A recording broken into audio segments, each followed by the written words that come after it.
Corona से हालात पिछले कुछ दिनों से बेहद ज़्यादा ख़राब हैं और ये बात अगर हम कह रहे हैं तो जिम्मेदार चैनल होने के नाते हम कोई अफवाह या कोई पैनिक नहीं फैलाना चाहते। ये सच है जो कि आंकड़े सामने आ रहे हैं। आगे भी अभी सुधरने की कोई उम्मीद हालात की नहीं दिख रही है, लेकिन अगर आपको भी ये लग रहा है कि ये सब अचानक से हुआ है तो आप बिल्कुल गलत हैं, क्योंकि ये अचानक नहीं हुआ है।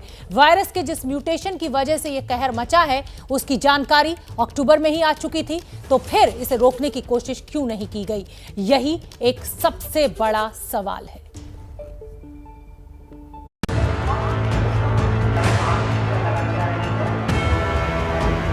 पिछली बार फंस गए थे, इस बार महीने का पहले ही निकल लेते हैं।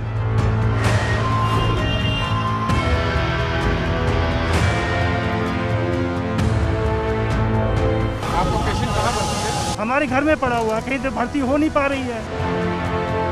घर में ऑक्सीजन चाहिए तो कहाँ चला? ये एक्सपायर हो गए। मैंने 8 घंटे हुआ, 8 घंटे से ना कोई इंजेक्शन, ना कोई टेबलेट, ना कुछ। देश में कोरोना से कोहराम मचा हुआ है। हर रोज वायरस से लाखों लोग संक्रमित हो रहे हैं, सैकड़ों लोगों की मौत हो रही है और करोड़ों लोग प्रभावित हो रहे हैं। 4 अप्रैल को भारत ने रोजाना 1 लाख केस का आंकड़ा पार किया था। तब से अब तक भारत में कोरोना वायरस के 27 लाख नए केस आए हैं। पिछले 5 दिनों से तो 2 लाख से ज्यादा केस रोजाना आ रहे हैं। हालात ऐसे हैं कि पूरी दुनिया में एक हफ्ते में 54,25,000 नए केस आए हैं और हैरानी की बात यह है कि इनमें सबसे ज्यादा 16,28,000 केस भारत में आए हैं। कोरोना की इस दूसरी लहर के कारण अस्पतालों में बेड्स की भारी कमी हो गई है, ऑक्सीजन की सप्लाई नहीं हो पा रही, जरूरी दवाइयां खत्म हो गई हैं। लेकिन एक अहम सवाल ये बना हुआ है कि भारत में अचानक से कोरोना के नए केसेस की ये सुनामी कहां से आई?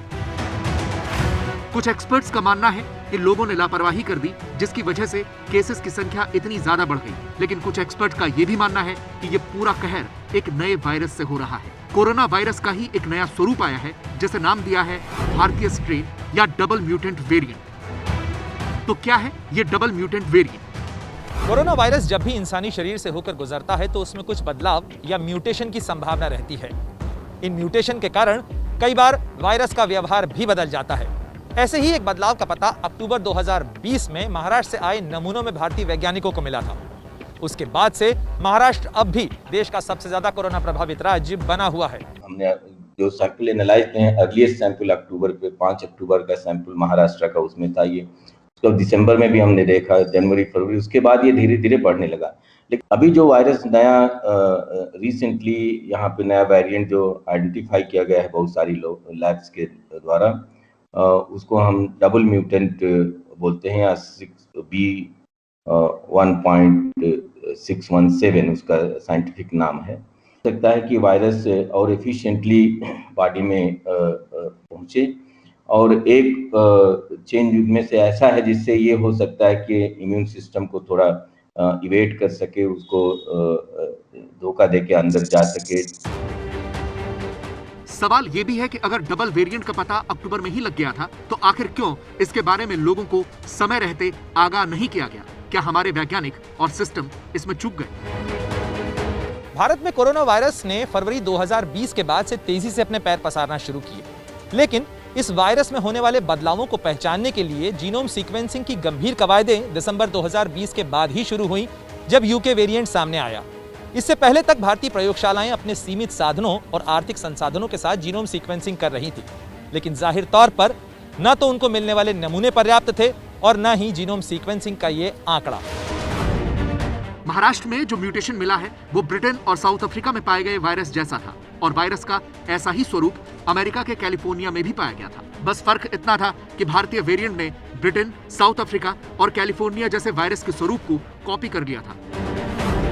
इस म्यूटेंट को B.1.617 का नाम दिया गया। इसके अंदर जो 2 वेरिएंट थे उन्हें E484Q और L452R कहा गया। इन सब की वजह से भारतीय वायरस के इस नए स्वरूप को डबल म्यूटेंट वेरिएंट कहा गया और इसकी वजह से ही ये अत्यधिक संक्रमण फैलाने वाला बना। हालांकि अभी तक आधिकारिक तौर पर यह नहीं कहा जा रहा है कि यह नया वाला वेरिएंट पिछली बार के स्वरूप से ज्यादा खतरनाक है या नहीं, लेकिन आंकड़े अपनी अलग कहानी बता रहे हैं। जीनोम सीक्वेंसिंग से यह पता चला है कि दूसरी लहर में महाराष्ट्र में 30% केस डबल वेरिएंट के आए हैं। यह भी माना जा रहा है कि देश के दूसरे राज्यों में महाराष्ट्र से जो प्रवासी मजदूर पहुंचे होंगे उनके साथ ये डबल वेरिएंट पहुंचा, इसीलिए ज्यादातर राज्यों की हालत भी खराब है। सबको पता है कि ये वायरस जो है अपने आप इसके हाथ पैर नहीं है, तो एक जगह से दूसरी जगह खुद से नहीं जा सकता है। कि मेरा मानना है कि अगर म्यूटेशन की हमें बात करनी चाहिए इस प्लेटफॉर्म पे, तो वो हमारे कोविड अप्रोप्रिएट बिहेवियर में होने वाले म्यूटेशन की बात करनी चाहिए। अगर हम ये कोविड अप्रोप्रिएट बिहेवियर फॉलो करें तो चाहे वो म्यूटेंट वायरस हो या पुराना स्ट्रेन हो, उससे कोई फर्क नहीं पड़ता, ये वायरस स्प्रेड नहीं हो सकता। तो इसलिए रादर देन कि ये म्यूटेंट वायरस है जो बहुत इन्फेक्शियस होकर फैल रहा है, उसके बजाय हम ये ध्यान दें कि हम कैसे इंश्योर करें कि हम इस वायरस का कैरियर नहीं बने, ये हम किसी और को न फैलाएं। बड़ा सवाल यह भी है कि क्या वैक्सीन इस नए वेरिएंट के खिलाफ कारगर है या नहीं। विशेषज्ञों का मानना है कि इस वेरिएंट से घबराने की जरूरत नहीं है। हमको इसलिए डरना है कि शायद वेरिएंट वैक्सीन को अवॉइड कर जाए, या शायद वेरिएंट और ज्यादा मॉर्टेलिटी लाए, या वेरिएंट से सिम्टम और खराब हो, वो चीजें और डरने की बात है। तेजी से फैलने वाला तो ये वायरस है ही, ये तो शुरू से इसीलिए पैंडेमिक बन गया कि ये बहुत तेजी से फैलता है। और सबसे अच्छी बात यह है कि फैलने को हम रोक सकते हैं। फैलने के बाद ये जो डिजीज पैदा करेगा उसको तो हम नहीं रोक सकते, क्योंकि तो वायरस अब बॉडी में पहुंच गया तो वो जो करना है वो करेगा, उसके लिए कोई खास दवा भी नहीं आजकल, लेकिन हम फैलने से रोक सकते हैं। विशेषज्ञ चाहे जो भी दावे करें, लेकिन ये भी सच्चाई है कि कोरोना का ये नया वाला वेरिएंट कहर मचा रहा है। लोग खून के आंसू रो रहे हैं, मदद के लिए दर दर भटक रहे हैं। उनको कहा था कि वेंटिलेटर पे रखेंगे, मगर वेंटिलेटर था ही नहीं उनके पास। ऑक्सीजन अवेलेबल है, बट ऑक्सीजन सिलेंडर ही नहीं है, किसमें उसको फिलअप करके दिया जाए। ऑक्सीजन नहीं मिल रहा है, और क्यों नहीं मिल पा रहा है, खत्म हो गया है या सिलेंडर ही नहीं है, ऑक्सीजन नहीं है, क्या है। तमाम हॉस्पिटल जितने भी निजी अस्पताल है जो अभी कोविड अस्पताल के तौर पे काम कर रही हैं, वहाँ पूरी तरीके से लूट मची हुई है। 50,000 से लेकर 80,000 रुपये हमें जमा करने पड़ रहे हैं, ठीक है। और मतलब अब क्या ही बताएं आपको, हम पिछले 4 दिन में कम से कम 2.5 से 3 लाख रुपए उनको दे चुके हैं। हालात भले ही खराब हैं, लेकिन सरकार का दावा अभी भी यही है कि स्थिति काबू में है। 12 करोड़ 71 लाख से ज़्यादा लोगों को वैक्सीन डोजेस जो है मिल चुकी हैं। ये भी संतोष की बात है कि हमारा जो फैटेलिटी रेट है वो आज 1.18, यानी वो हमारा फैटेलिटी रेट लगातार कम हो रहा है। अगर देश में परसों 1.93% लोग आईसीयू बेड्स में थे, तो आज 1.75% हैं।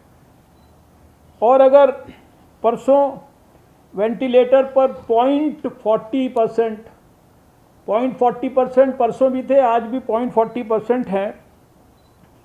और इसी प्रकार से ऑक्सीजन के सपोर्ट से जो पेशेंट्स देश में परसों थे वो 4.29% और आज 4.03%।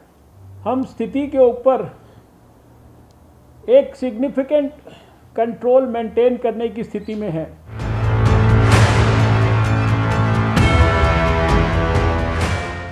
एबीपी न्यूज़ आपको रखे आगे।